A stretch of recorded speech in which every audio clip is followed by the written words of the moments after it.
Hey y'all, Dear Gal here. Apologies for the solar flare.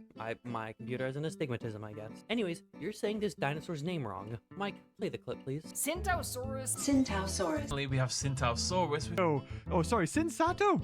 I thought it was Lambeosaurus. The animal's name is pronounced Tsintaosaurus. It comes from the Guangxi group in China and was named for the city of Qingdao.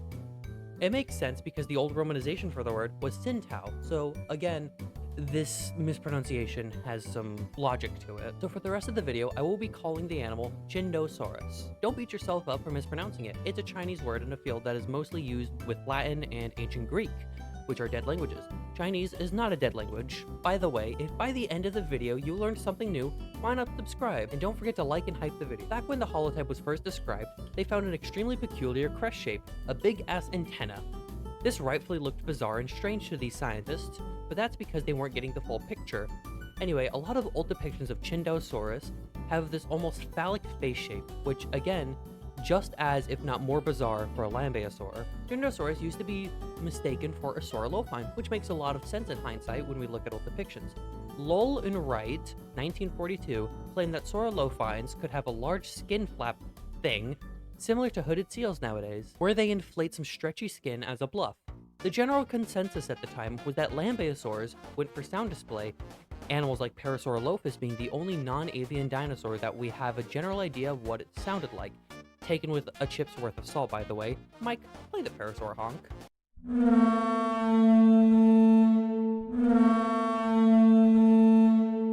While lambeosaurs went for sound, saurolophines went for sight. At least, that was the common idea at the time.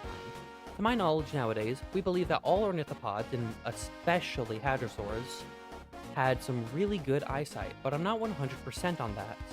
Anyway, that idea of sight slowly developed into the idea of that inflatable skin structure. Their display structures were not as elaborate for crests, but instead they had these skin sacs. The reason why I call them sacs is because Tsintaosaurus especially got the short end of the stick in depictions. You can see it here, likely at patient 0 of John Sibbick's The Illustrated Encyclopedia of Dinosaurs in 1985.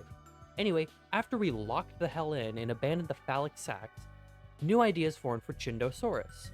When looking at the bizarre holotype, Weishampel and Horner, yes, that Jack Horner, I hate him so much, claimed that the species was chimeric in nature, meaning two different species slapped together, that the premaxilla, skull, roof, and crest were all a saurolophine hadrosaur, and with the odd idea that the bones were bent backwards, and it actually had 0 crests, and it looked like a normal saurolophine, as normal as this group can be. I mean, seriously, the new Edmontosaurus papers came out, and it shows that the Edmontosaurus was a delightful horror.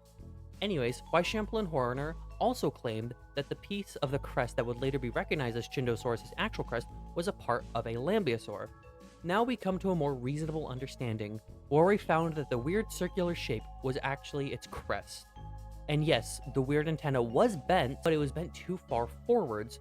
Nowadays, we look at Tsintaosaurus to be a basal lambeosaurine, and looking normal. Again, as normal as a lambeosaurine can look, because oh my god, just like saurolophines, these guys are strange as hell. The reason we found this is because when looking at the hypodyme, i.e. all the fossils we found of Tsintaosaurus, that big circular strange ass thing at the end had a suspiciously puzzle piece look to it, and fit the antenna perfectly. In conclusion, how has this guy changed? Well, first off, it went from an antenna to a more basal lambeosaurine crest, being more of a spoon shape if anything. Also, this animal got insanely bulked up. Hadrosaurs used to be depicted as extremely skinny and almost swan-like, which is kind of crazy to me considering what modern-day bison look like. Also, it very likely had hooves on its front and back legs. I'd say with a lot of confidence it had 1 to 2 hooves on its front legs.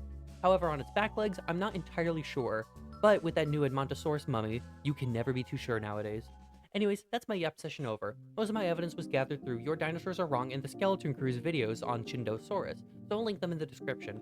Anyway, I hope you enjoyed the video. If you stayed long enough, hit the subscribe button. And if you didn't like the video, make sure to turn your phone upside down before hitting the dislike button.